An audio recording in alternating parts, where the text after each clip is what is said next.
How do you look at somebody trying to form a healthy diet only on plants? Can't be done. Over the long term, you're going to get very sick. Dr. Price tried to find a healthy population that only ate plant foods, and he had to admit that he didn't find this. They went to great risk and trouble and effort to get the animal foods and all the sacred foods, the foods considered so important for having healthy babies. They were all animal foods. Liver was a sacred food. Butter from grass-fed animals, the cod liver and the cod liver oil, marrow, fish eggs, and any kind of organ meat. The main reason we need dairy foods is for calcium and phosphorus. In traditional cultures, they killed small animals or birds and crushed up the bones and cooked these in their food. I always urge people not to take vitamin D. And you know what vitamin D3 is used for? Rat poison, AD and K2. You need them together and in balance. They form a kind of triangle. And if you're taking a lot of vitamin D, it will actually deplete vitamin A. There are 1,000 forms of vitamin D. And if you're eating egg yolks and butter, cod liver oil, poultry liver, then you're getting all kinds of forms of it. And who knows what's needed the most in your body, but definitely that's how we always got our vitamin D until recently.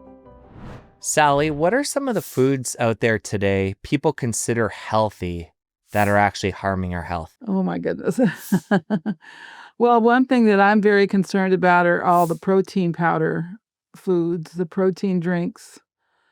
I know people who, start their day on a protein drink and have a protein drink for lunch, and protein's supposed to be really good, but actually we don't need that much protein, and the protein is very, very hard on the kidneys. But it actually violates one of the cardinal rules of traditional people, which was that they never ate meat without the fat. So they never ate protein without the fat. And people are drinking these protein drinks. And what that does, it stimulates the liver to release vitamin A, because you need vitamin A to use protein. And if you keep doing this, your liver runs out of vitamin A. And that's a very bad place to be, because you need vitamin A for just everything. So, I would say that's one of the really harmful things out there, and people don't realize. The industrial seed oils, of course, and they're in all processed food, any canola, soy, sunflower, all these oils are polyunsaturated oils. They've been heated very hot several times. And that ruins the oils. It turns them rancid, and they oxidize in the body. And they actually, these polyunsaturated oils, they break down into aldehydes. These are very small molecules. And the aldehyde that we recognize is formaldehyde. And isn't it interesting, the undertakers these days are saying they don't need as much formaldehyde as they used to preserve bodies. That's because there's already formaldehyde in our bodies. These oils actually kind of pickle our bodies little by little. And then, of course, the sweeteners, the sugar, of course, but now they have all kinds of terrible sweeteners. High fructose corn syrup. Agave syrup is made just like high fructose corn syrup. It's full of free fructose. The artificial sweeteners, of course. And I'm not saying that you shouldn't eat sweet things or enjoy a dessert every now and then, but use the natural sweeteners that are in nature: maple syrup, honey, coconut sugar, all the things that traditional people used. Okay, let's take some time and jump into each of these. We kind of covered protein, fats, and carbs there. Yeah, we covered a lot, and I want to take some time now and dive deeper into each of these, starting with the protein piece. So we don't want to use protein powders. You mentioned the fact that it forces our liver to expel vitamin A, and we can deplete that. What if we're mixing a protein powder with a fat for a meal replacement? Why not? Obviously, it's still processed, but how do you feel about that? Why not have a piece of cheese? That's natural. That's protein with really good fats. Butter, butter fat is the healthiest fat on the planet. How about an egg? How about a piece of salami? That's fat with that's protein with lots of fat. And those are convenience foods. They're really quick. But these protein powders, the processing is horrendous. It involves a lot of chemicals. And actually, the protein in foods is mostly water. It's about 60% water. Whereas these protein powders are total concentrated protein. If you are a kidney patient, the first thing they tell you is don't use protein powders because they're so hard on the kidneys. You don't want to wear out your kidneys. That's a terrible way to go.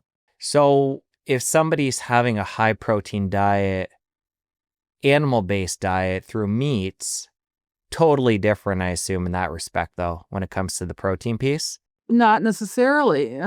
If you're eating a lot of lean meat, that's what the carnivore people are doing and the keto people, and that's not good either. That's really the wrong way to eat protein, and traditional peoples knew this instinctively. When they killed an animal, first they ate the high-fat organs, especially the marrow, which is 90% fat, and the brain, the tongue and the liver. Then they mostly threw the lean meat away or gave it to the dogs. And they saved all the fat from the animal and rendered it down. And they took some of the meat and salted it or smoked it. And when they ate that meat, they spread it with the fat. So they really understood this principle.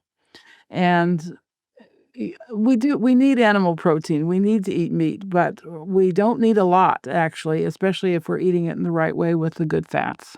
Okay, let's go deeper into this to make sure I fully understand. So meat is obviously good, but you're saying we need to emphasize the fats as well and eating the whole animal. Yes. In a practical sense, what would that look like? Well, it sounded like maybe adding some fat to the meat as we're consuming it. And obviously we'd want to incorporate organs on a regular basis as well.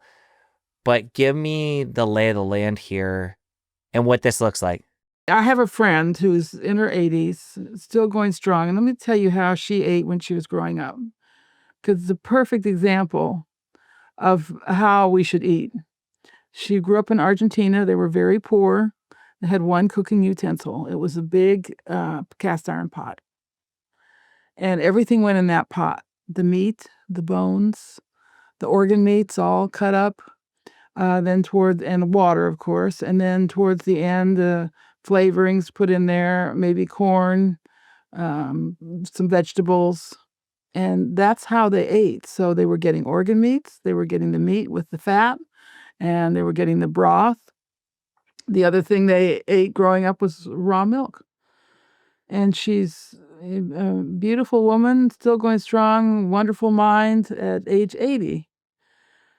So, of course, that's not how we like to eat. I don't think you could get people to eat that way. But in my own case, I like to eat liver as pate, and I do that about twice a week.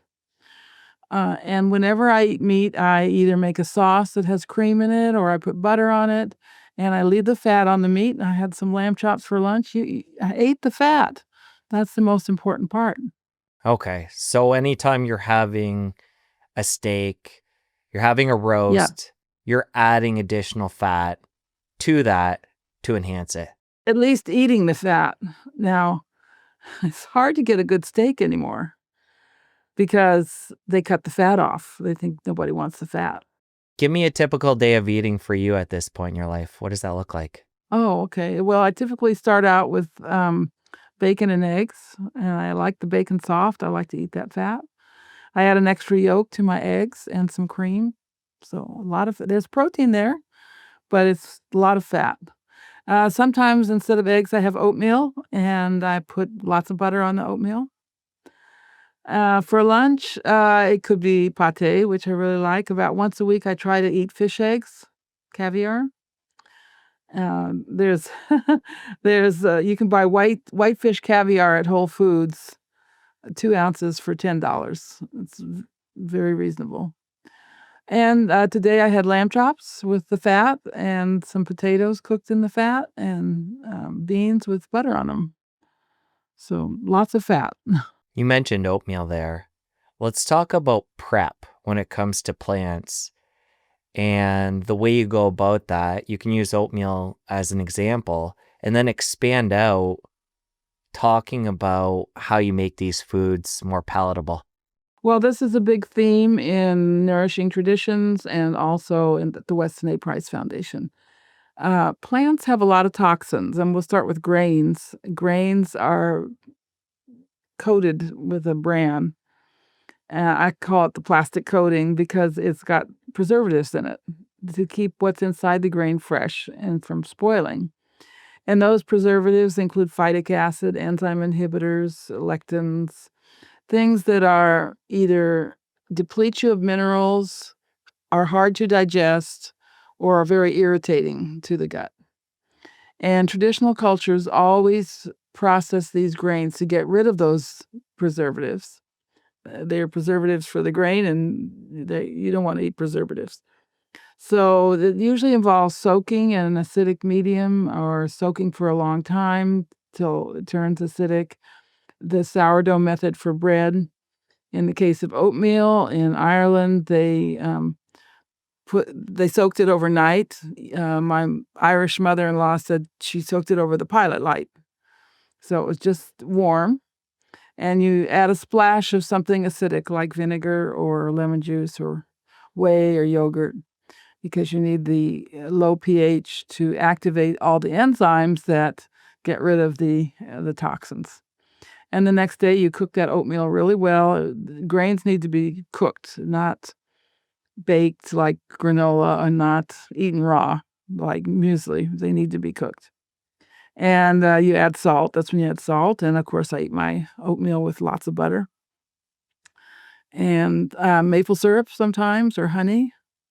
It's okay to have natural sweeteners in moderation.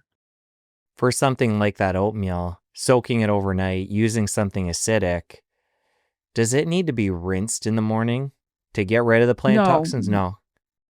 No, they're all broken down. So like phytic acid is broken down into phosphorus, which you can use, and oxygen and carbon and so forth. They're just broken down. Okay, give some other examples of things people are commonly eating, assuming they're healthy, that need that extra step. Yeah, let's talk about kale. Now I kind of get them mixed up, but I think kale has oxalates and enzyme inhibitors and goitrogens in it. And we're eating kale the complete wrong way as chips and in smoothies and, raw. And these kind of rough green vegetables need to be cooked. And in the southern greens, were chopped up fine, the kale and the mustard greens and so forth, and cooked a long time with something fat, turkey tails or knuckle bones or something like that.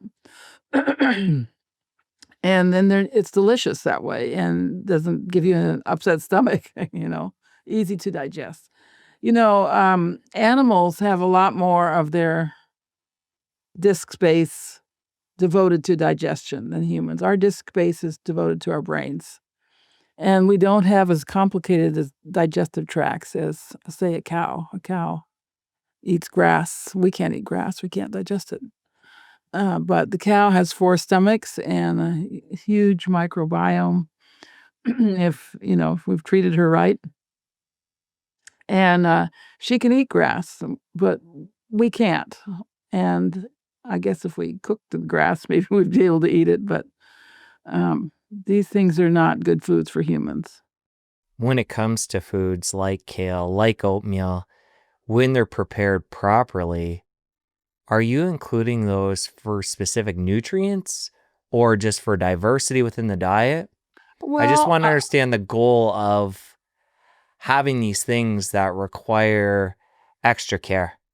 You can not eat them if you want to, but it's a very boring diet if you don't add other things to it. It's a boring diet without vegetables. It's a boring diet without grains. And you do need carbs. You need at least 50 grams of carbs a day for your thyroid gland to work. So I'm very concerned about these diets where they, try to avoid all carbs, like the carnivore diet. There's It's a very limited palate. No nuts, no potatoes, no grains, no fruit, no vegetables. I try to bring kids up on a diet like that. Try to bring children up without potatoes. Good luck.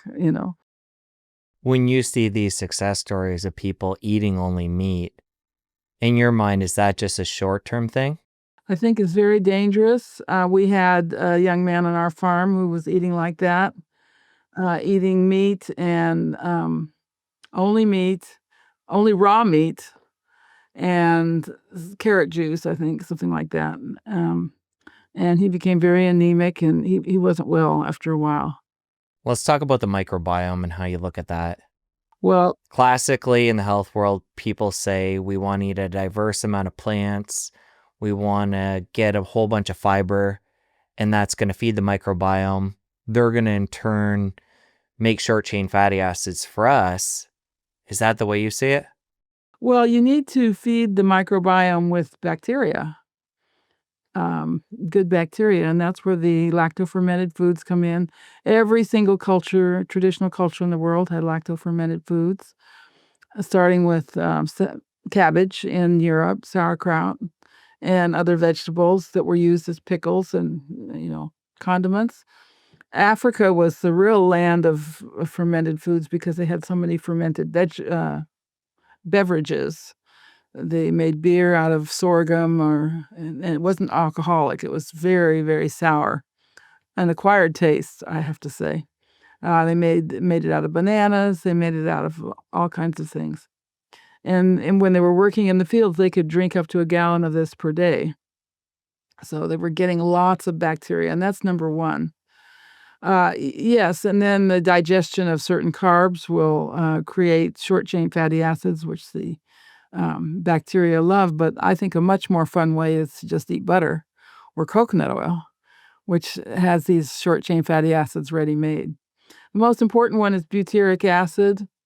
I've read people on the internet saying, oh, you get butyric acid from coconut oil. That is not correct. There's no butyric acid in coconut oil. The best source of butyric acid is butter. It's named after butter. So you mentioned this threshold you want to see people getting to of at least 50 grams of carbs a day for the thyroid. That's in a territory where potentially somebody could still be in ketosis. How do you feel about being ketogenic and producing ketones? Is that something you like to dip into periodically, or how do you see it? I never think about it. I don't think it's necessary. I did try a diet like that once. I could only stay on it about 3 days. I got dizzy. I just didn't agree with me at all. If somebody is eating the way we're describing today, how do you feel about supplements to complement that and round things out? Any we would need to include? Well, they have their place. I'm a big fan of cod liver oil, which is a food. But we take it as a supplement. Some people do in pills. I just take it like cod liver oil. And that's very important for vitamins A and D. And then you want a really good source of vitamin K2. And that would be any poultry fat, poultry liver, emu oil. There's a couple of brands of emu oil that are high in K2. And the high vitamin butter oil from, that Dr. Price invented. And just be sure that you're eating butter and egg yolks and the animal fats from grass-fed animals to get adequate K2. So those are the two basic supplements. I think we're moving away from vitamins, and people are doing things like desiccated oyster or desiccated liver instead of vitamins. And I think that's the way to go. Even traditional people's dried and powdered things like shellfish. When people start taking these things in concentrated forms, well, not concentrated, but almost as supplements or as supplements in the case of desiccated liver, but cod liver oil, you mentioned emu oil. How do we know how much we need? Well, that's a good question. You're not taking a lot of any of these. So it's a teaspoon of cod liver oil. It's two capsules of desiccated liver. I wouldn't take a lot of any of these. But small amounts, it seems to me, would be fine. One of the supplements in the natural health world today that gets pushed quite commonly is vitamin D. And I know you have a stance that's opposing when it comes to that, but you do want to make sure we're getting it through food or through supplements like the cod liver. Talk about that specific supplement and when it becomes a problem. Yes, so you need A and D together, actually AD and K2. You need them together and in balance. They form a kind of triangle. And if you're taking a lot of vitamin D, it will actually deplete vitamin A. And these people are not taking cod liver oil. They're not taking liver. They're just taking vitamin D. D3, and you know what vitamin D3 is used for? It's used for rat poison. And it does kill the rats. So one of the big dangers of taking a lot of vitamin D is kidney stones. And that's in the scientific literature. I always urge people not to take vitamin D. You can take a capsule of cod liver oil and not the vitamin D. Okay, so we're avoiding vitamin D as a supplement, the synthetic. Cod liver oil can be a source. Yes. And what by the other way, food sources? Egg yolks are. There we go. Other food sources people can use in conjunction with the cod liver to make sure they're getting enough vitamin D. Yeah, egg yolks are a very strong source. Back in the 50s and 60s, when they were testing vitamin D using something called the rat assay, which is a much more accurate way of testing vitamin D. The number one best source of vitamin D was cod liver oil, and the second best was egg yolks from chickens outside in the sun. Talk more about that aspect of quality, because it's not just about getting certain nutrients through certain foods. We need to look at quality of these animals or plants to make sure we're actually getting the nutrients we think we're getting. Yes. So when an animal is outside, first of all, it's converting sunlight into the vitamin D. If the chickens are in confinement, they're given vitamin D. They're given rat poison, But if they're outside, they're making their own vitamin D. They are making vitamin A from the carotenes in the grass, and they're making vitamin K2 out of K1 in the grass. And these will be in a form that contains all the isomers. None of these vitamins has just one form. There are 1,000 forms of vitamin D. And that's the way we need to get them. And if you're eating egg yolks and butter, cod liver oil, poultry liver is a great source of vitamin D. Then you're getting all kinds of forms of it. And who knows what's needed the most in your body. But definitely that's how we always got our vitamin D until recently.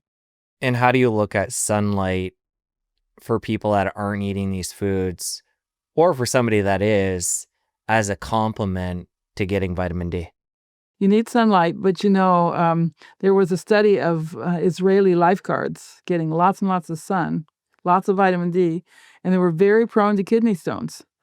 So if you're out in the sun a lot, you need that vitamin A to support the vitamin D, to work with the vitamin D. Now, in the summer, if you're a lifeguard, okay, you're getting a lot of sun, your best source of vitamin A would be beef liver because it's got the vitamin A but not the vitamin D.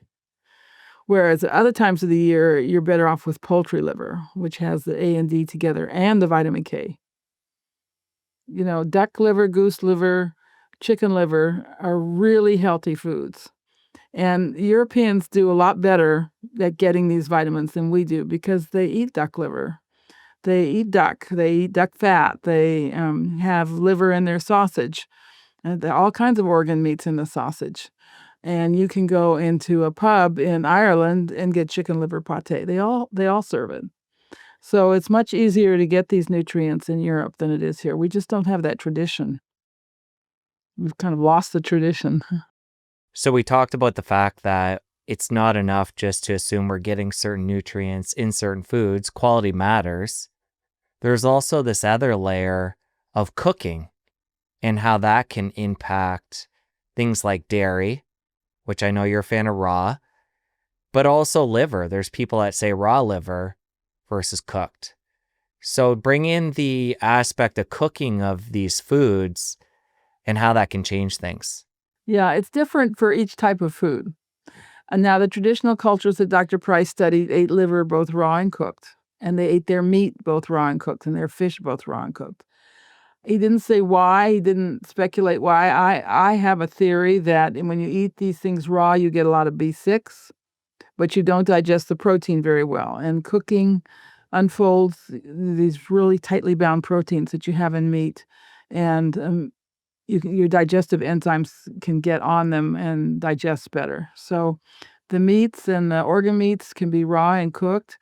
Dairy should never be cooked because it has very fragile proteins in it that are totally warped and distorted by high temperatures. So you can do, raw milk, really raw cheese, and a lot of cheese in the United States says it's raw, but it's not because they heat it to 150 degrees, and the FDA allows them to say that's raw. So you have to be very careful and ask, how high they heat the milk. And you can make a raw milk yogurt. Kefir is a great fermented, beverage because you don't have to heat it. It ferments at room temperature. Okay, so and then grains, it's the opposite. They need to be soaked and cooked a long time. They need fire and water, as the Chinese would say.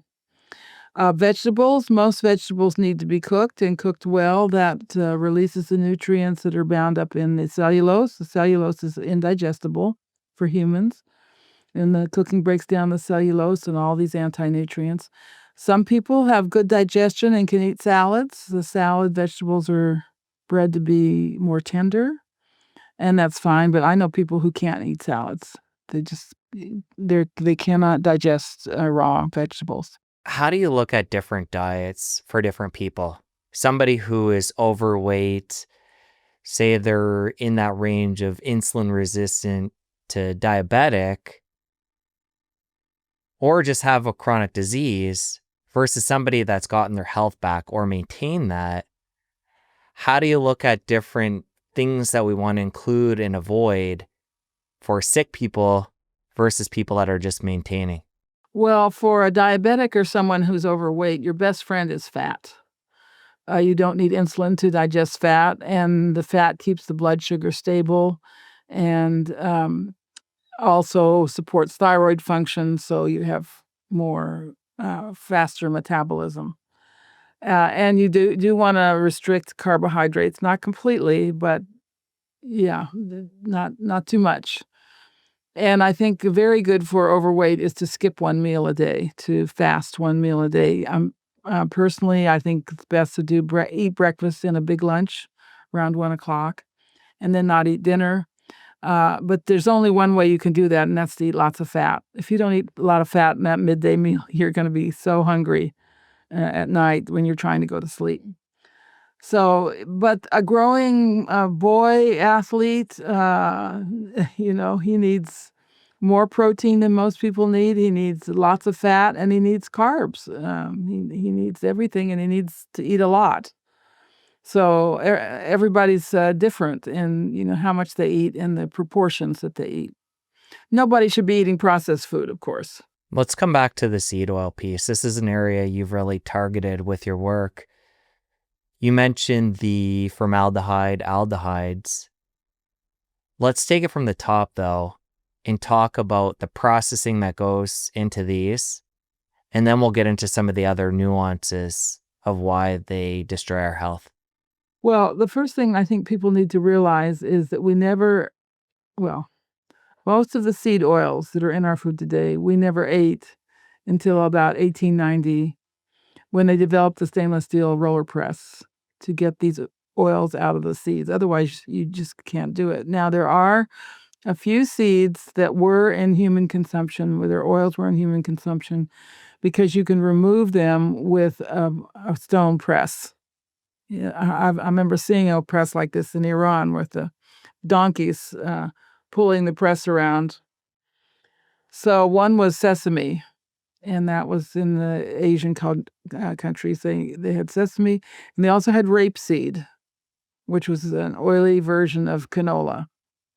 But these oils were eaten in the context of a diet that had animal fats, duck, pork fat, and coconut oil or palm oil. So they were Small amounts eaten in the context of a diet that had plenty of saturated fat. What you have to understand is saturated fat is not the villain. It's stable, it's protective, it helps you use the polyunsaturated fatty acids properly. And people, you see these things like, well, it's like clogging your pipes, right? If you pour uh, lard down the sink, it'll clog the pipes, okay? But your sink is normally about 65 to 70 degrees down there in that sink, and your body is 98 degrees. Your body is tropical, very tropical. It's very warm weather in there. And that's why you need the saturates, because otherwise your cell membranes are too floppy and they kind of break, whereas the saturated fats are so much more stable at that temperature. So where was I? Okay, so in 1890 they developed a stainless steel roller press, and the first seed they pressed was cottonseed because it was a waste product. They had a lot of it. They didn't know what to do with it, and so they started milling the cottonseed and getting this oil out, and then they adulterated the olive oil. They were actually shipping olive oil to Europe with cottonseed oil in it. And so this was the first real food adulteration. And the other problem with cottonseed oil is it actually has a toxin in it called gossypol. And some people believe that the rise in heart disease and cancer that characterizes the 1900s, that's what started it, the cottonseed oil, which was rancid and had gossypol in it. Well, then they started doing this to corn oil. Remember corn oil, margarine, and sunflower seed and safflower seed, and finally soybeans, and then canola. So each one of these has different characteristics. The canola is got a lot of omega-3 in it, about 10% omega-3, and that's the most fragile of the oils. So canola is really full of breakdown products. Soybeans they also have quite a bit of omega-3. So, but meanwhile, back at the ranch, they thought, well, we've got this cottonseed oil, but you can't spread it like butter or lard. So Procter and Gamble invented a process to make the cottonseed oil hard, and was called partial hydrogenation. And at first they used it for candles. They made candles out of partially hydrogenated cottonseed oil. But electricity came along, and there wasn't a big market for candles, so they thought, well, what can we do with this stuff? Well, let's feed it to people. So they came up with Crisco, which means crystallized cottonseed oil, and they started this huge advertising campaign to convince the American housewife that if she used Crisco instead of lard, her house would be cleaner, it would smell better, she was more modern, her foods would be easier to digest, and her children would grow up with better character if they used Crisco instead of lard. So they knew how to push all the buttons. And that's when Americans started eating this totally phony synthetic food, margarine. And then they got the trans fats, the partially hydrogenated fats out of the food supply, but they figured out other ways of hardening these oils. And that's all in what they call spreads today. Not many people use margarine anymore. They do down here in Southern Maryland because it's kind of redneck country. And I still see people buying margarine. I just can't believe it, but. So we want to avoid the seed oils. We want to avoid margarine. And spreads, and the spreads. What about these other oils in the health world that are often touted as being beneficial, like olive oil, avocado oil, coconut oil? We have our animal fats, and you've been clear on your stance that we want to include those. Animal fats are good for us. But how do you feel about those other three in the plant world that are often deemed healthy? Yes. So I distinguish between fruit oils and seed oils. The seed oils are mostly polyunsaturated, very unstable, break down easily. The seed oils, the fruit oils, coconut, palm, and olive, those are fruits, okay? Oily fruits, and it's very easy to squeeze the oil out. They're traditional fats, been in the food supply since the dawn of time, and they're fine. They are mostly monounsaturated, so you've got saturated, monounsaturated, and polyunsaturated. Saturated are the most stable. S is for stable, okay? Monounsaturated are still pretty stable. Polyunsaturates are very unstable. So the monounsaturates are fine, but don't overdo, because they actually are associated with weight gain. When you gain weight, the type of fat molecule in your fat cells that increases is monounsaturated. And just say in Europe, for example, southern France, Italy, lots of olive oil. The women tend to gain weight in menopause, quite a bit of weight, and it's just considered normal. I think women should gain weight in menopause, but I don't want to gain that much weight, But anyway, I would say that the fruit oils in moderation. The animal fats, you can eat all you want. They are stable and healthy, and they contain these wonderful vitamins, A, D, and K. The fruit oils, olive, coconut, palm oil, in moderation, and strictly avoid the seed oils. Talk more to that piece about women gaining weight during menopause. What is actually a healthy amount to gain, and why? I always say 2 dress sizes. If you can still wear your prom dress when you're 50, you're too thin, and you probably look too thin too. So what happens in menopause is the ovaries stop producing estrogen, and women tend to gain weight in the middle, in the midriff, in the tummy, and you don't want to gain too much weight, but you do want to gain some weight there, because that's your new estrogen factory.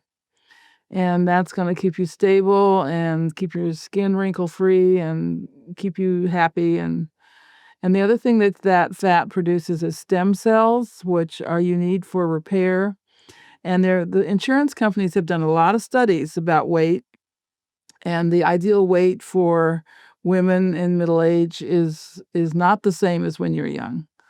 And women who've gained a little weight do better at surgery, trauma, accidents, and just avoiding disease, because they have a little stem cell factory now that they're carrying around to help you repair.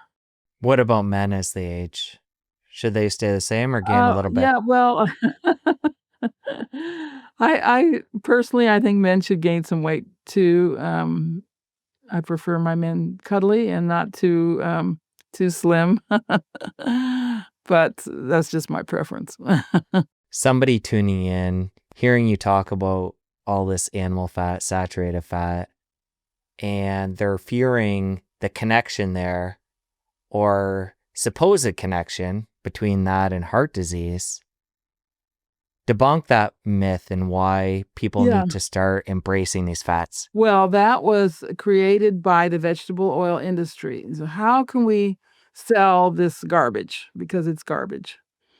And people were, quite happy eating butter and cooking in lard. That's the way Americans ate since the founding of the country. And everything was, if you fried food, you fried it in tallow, because that's the most stable. So they said, well, how can we demonize our competition, which is butter and lard? And butter and lard and animal fats contain 2 things that you never find in vegetable oils. One is saturated fat, and the other is cholesterol. So they said, that's what we're going to do. So we're going to make people afraid of saturated fat and cholesterol. And that's what they did. They never showed this in, good studies. In fact, heart disease went up as the butter consumption went down, and as the consumption of seed oils went up. So, it's right there in our faces. And cholesterol, I mean, to make a an enemy out of cholesterol. First thing I think people are always surprised to learn that we make hormones out of cholesterol. We can't make estrogen or testosterone or progesterone or DHEA or any of these wonderful hormones without cholesterol. And I think that's kind of a surprise to people. Our brains are full, concentrated with cholesterol. And we need cholesterol to think right. Cholesterol is the cells lining the intestinal tract are very rich in cholesterol, or at least should be, so that our digestion works right. To make a villain out of cholesterol, it just defies common sense. Currently, heart disease is killing a lot of people. If it's not saturated fat, what do you think is the driver of that? Too much sugar is very, very stressful for the heart. And of course, you have all different kinds of heart disease. You have a problem with the heart itself, which is a muscle which loses strength as we get older. And then we have problems with our blood and our blood vessels. You're talking about several different things here. But it's the modern diet. There's no question it's the modern diet. How do you look at and modern medical practices? Yeah. How do you look at the difference between fruit sugar and then processed sucrose, if at all? So, fruit contains fructose built into the carbohydrates of the fruit. And in high fructose corn syrup, that fructose is separate. It's the body. It's not exactly like the fructose and sugar, and the body looks at this and says, "Well, I can't use this," and either stores it as fat or raises the triglycerides in your blood. Yeah, it's not a natural fructose the way we get it from fruit. Okay.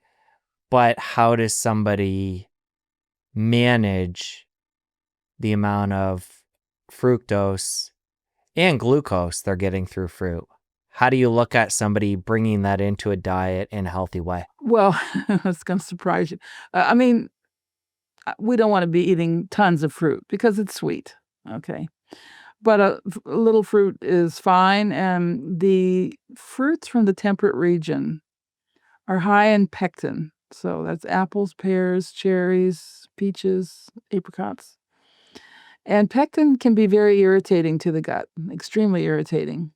And in Asian societies, these foods were always cooked. And they were cooked in Europe too. You cooked the apples, made applesauce, and you put them into tarts and desserts, but you cook them. And I think this is the best way to eat these fruits. I personally cannot eat a cherry. I'll be on the floor if I eat a cherry. And I can't eat apples either, raw apples. I can eat them cooked.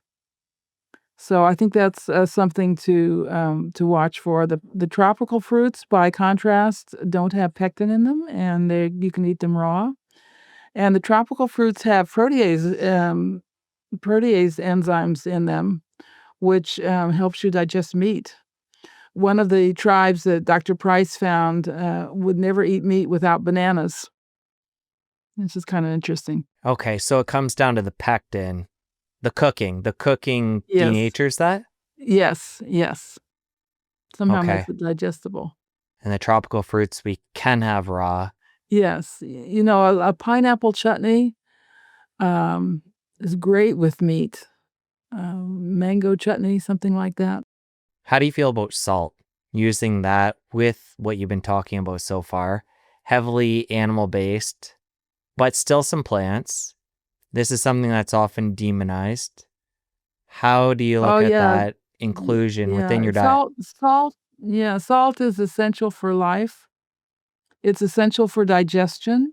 We need the sodium part of salt to make enzymes that digest carbohydrates. And we need the chloride part of salt to make hydrochloric acid for digesting meats. I like to say the Creator did not put a salt taste in your mouth to torture you, but because you need to put salt on your food so you can digest it. Salt is involved in the repair of glial cells in the brain. It's very important for adrenal cortex function. People who are under a lot of stress actually need more salt. And we ate a lot more salt up until the time of refrigeration than we do today. We typically, human beings in Europe and America ate 3 teaspoons, 1 tablespoon of salt per day. Now our consumption is 1.5 teaspoons, and that does satisfy our requirements for sodium and chloride. But any less is gonna be a problem, and, of course, that's what the government wants us to do, is cut back to 3/4 of a teaspoon a day, and the way they're doing this is with an additive called Simonex. It's this artificial salt. Look it up on the Internet. It's in all processed foods. It's even in sodas. It's in energy drinks. Um, and we have no idea what this Simonex is doing to our hypothalamus or, any of these important organs. But what we do know is if you're not getting enough salt in your food, you will eat more to get the salt. Your body needs it. So, um, uh, fundamentally, your body needs salt. So, all this, and by the way, it's not labeled. The Simonex is not labeled. It's labeled as artificial flavors. And it's in minuscule amounts, so the FDA says, "Well, we don't need to label it." What could go wrong? So when it comes to salt, you mentioned the 3 teaspoons a day. Is salting to taste a pretty safe way to go? Yeah, absolutely the safe way to go. Your body will tell you how much salt you need and how much salt is too much. When you've eaten something that's too salty. You just have to stop. It doesn't taste good. And how do you feel about these different types of salt? We have table salt, often iodized, if not always. Himalayan pink salt, sea salts. What do you personally like to consume? Well, the Weston A. Price Foundation publishes a shopping guide. Just came out with 2026, and we have a whole page on natural salts that we recommend. We don't recommend table salt. We don't recommend iodized salt or refined salt, but salt that has all the minerals in it, especially trace minerals from the ocean. As we're talking about salt, iodized salt, it gets me thinking about supplementing with iodine. It's something that, the way I understand it, is barely found in the food these days. How do you feel about iodine? Yeah, so I think I've heard from people, they heavily iodize salt in Europe, and it really has a negative effect on them. Some people are extremely sensitive to iodine. Now you're putting it in the salt, everybody has to eat it. I think it's better to get your salt from food, and one of the best foods is butter. Butter has salt in it, and especially if the cows are within 60 miles of the ocean. So, New Zealand butter, Irish butter, or I'd love to see a butter industry on the eastern shore of Maryland. It would be fabulous. There's a lot of marshes there, and uh, just like the Beurre d'Isigny in France, from salt marshes. And of course, you absorb it very well when it's in the butter. Um, there are plants that are rich in iodine. Asparagus is one of them. Seafood, of course, and we should be eating seafood a couple times a week. Oysters, fish eggs, shellfish, any kind of seafood, though. Okay. So not supplementing with iodine specifically. We already talked about you're against supplementing with vitamin D. We Just let can me do say, cod liver oil is actually recommended. Emu oil. Any synthetic supplements at all. I just want to be really clear on this piece that I people wouldn't, should consider. I'm not, I think that has to be very individual. And I wouldn't take them unless, like, for example, a lot of people were saying to take copper. Okay. I just think there's too much danger of mineral overload when you're taking specific minerals. I think it's better to get them from the food. And remember that with vitamin A, you need vitamin A to absorb these minerals. So you can be taking, as Dr. Price said, you can be eating lots of minerals and be starved for minerals if you're not getting the fat-soluble vitamins. Just another thing about iodine, you need iodine for the thyroid gland. but you have to be careful not to overdose. I think a good way to do that is with Lugol solution on the skin and see how you do. Do you have more energy? Do your breast problems resolve? Does your thyroid shrink? Whatever. But I think it's better safer to do it on the skin. One of the plant foods you're vocal about avoiding is soy. Yes. Let's talk about why that is. And this is often something, especially people in the plant-based world, are using as a form of protein. It can be a big part of the diet. Let's talk about why this is problematic. Well, soy is a toxic plant, and it was always considered a toxic plant in Asia. It was only used for feeding, like not feeding cattle, but for soil amendment. They would grow a soy crop and turn that back into the soil. First of all, soy has goitrogens in it that depress thyroid function. It's very hard to digest. It has enzyme inhibitors that cause swelling of the pancreas.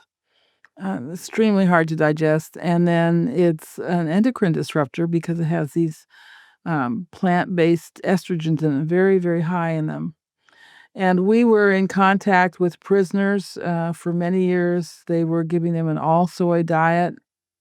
They were basically could do nothing but go on a disability when they got out of prison. They were so sick, and they called it chemical castration. And they developed goiters and also things like kidney stones and stones all over the body.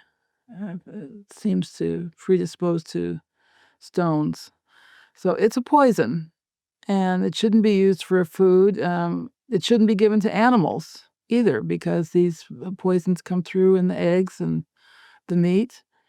I think this is one of the worst things that's happened in the modern world is using all this soy.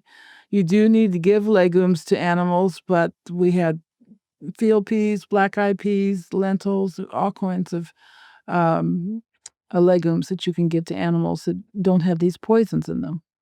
Any other foods off the top of your head you can think of in that realm, like soy, that are considered health foods by some? Well, kale. But they're actually toxic. Yeah, kale. But you did mention kale before. If we're cooking it right, we can include it? Yeah, if you want to. First of all, it's not a very gourmet vegetable. It's kind of a poor man's vegetable. But if you want to eat kale, then cook it. I personally don't like kale, so. But any other foods that we want to totally avoid, like soy, that you put in that category? Well, and seed oils and all the sweeteners. Right. Yeah. But no other whole foods. I can't think of any off the top of my head. Most of these foods are fine if they're prepared right. Some people think gluten is a poison, and the wheat in America is poisoned by glyphosate Roundup, which is sprayed as a desiccant ever since 2005. It's been sprayed as a desiccant on our grains to dry them, and it permeates all our wheat products. So the only kind of bread that we recommend is organic, absolutely organic, and sourdough. And then most people can tolerate bread fine. Pivoting off of soy and people using that in the plant-based world often as a protein source, given our emphasis on top of that on animal foods and these nutrients we're getting from animals, how do you look at somebody trying to form a healthy diet only on plants? Can't be done. Impossible. Over the long term, you're going to get very sick. Dr. Price tried to find a healthy population that only ate plant foods, and he had to admit that he didn't find this. They went to great risk and trouble and effort to get the animal foods and all the sacred foods, the foods considered so important for having healthy babies. They were all animal foods. Can you talk about what those sacred foods are? Well, liver was a sacred food, considered very important for having healthy babies. The butter from grass-fed animals was a sacred food in parts of Europe. The cod liver and the cod liver oil Fish eggs were sacred food. Yeah. And any kind of organ meat. Marrow was a sacred food too. Whenever they killed an animal, we don't find the long bones of these animals. We find them crushed up because they knew how to open them with a tap and get the marrow out. And then they cut them up and get all the little pieces of marrow. That was the fat. And game animals tend to be lean, and they wouldn't eat the meat unless they had that fat. Let's come back to dairy. You're a big fan. It's got to be raw or it's got to be fermented. And full fat and pasture fed. That's what we call real milk. There we go. Talk about what makes that such a special food to you and something you embrace. Yeah, well, first of all, my ancestors were Swiss, so, they were milk drinking people. And other people, wouldn't care or don't like the milk products that much, but for me, it's just like an elixir, that glass of raw milk in the morning. Cheese is more widespread food, and that's a storage food. The main reason we need dairy foods is for calcium and phosphorus, to get enough of it in our diets. It's very hard to get enough calcium without dairy foods. In traditional cultures, they killed small animals or birds and crushed up the bones and cooked these, in their food. They've actually just found a pot in China, and the residue on the inside of the pot was bone meal. So they were adding bone meal to their food. And you can actually buy crushed bone meal in Korean shops still today. For somebody that's interested in starting to consume raw dairy, but they're concerned about safety, talk about it from that aspect. Well, you don't have to be concerned about the safety. Raw milk is a very safe food. Even though most of the raw milk in America is not regulated and comes from environments that I would say have a lot to be desired, people don't get sick because there's all these antimicrobial components to raw milk.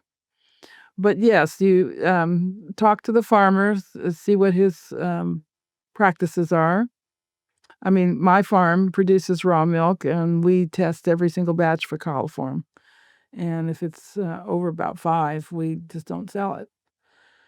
But the other thing I would say is if you're starting raw milk, you're not used to it, don't just drink a big glass of cold raw milk first thing. And start with maybe 1/4 of a cup at room temperature and sip it slowly and let your body get used to it. And you're actually a cheesemaker. Mm-hmm. Talk about how you got involved with that. Well, that was just complete insanity. Yeah, my husband and I bought this. We had a beautiful little farm here, and I always wanted to have a dairy herd of cows. And my husband had been a dairy farmer in New Zealand, so it was, match made in heaven. And we just got started. We started with the raw cheese because that was allowed in the state of Maryland. And later I was able to get a permit for raw milk as long as it's labeled for dogs and cats. So we started selling raw milk, and we can't keep it in. It sells so there's a lot of dogs and cats in Maryland. So that's all I can say. For somebody looking for raw dairy, what's the best place for them to search out? So the Weston A. Price Foundation has a website called realmilk.com. And you can put your zip code in and find raw milk anywhere. It's very available today. And do you feel like, as somebody who is involved in this raw dairy world, that over the last number of years, it's been gaining momentum? Oh, yes. There've been a lot of influencers out there talking about raw milk. Every dairy farmer I talk to says they can't keep it in stock. My guess is there's maybe 30 million raw milk drinkers in America today. That's 1/10 of the population. Wow. All right, Sally, really enjoyed this. We're going to link up your website, your social media, everything in the show notes. Thank you. Now that you're done, you're going to want to stick around here and catch this other incredible episode. You don't want to miss it. I'll see you over there. The demonization of fat, the demonization of saturated fat, the demonization of cholesterol, all these things that we got wrong have just then been the bedrock of everything else that's gone wrong since. Fiber is literally many sugars of the indigestion.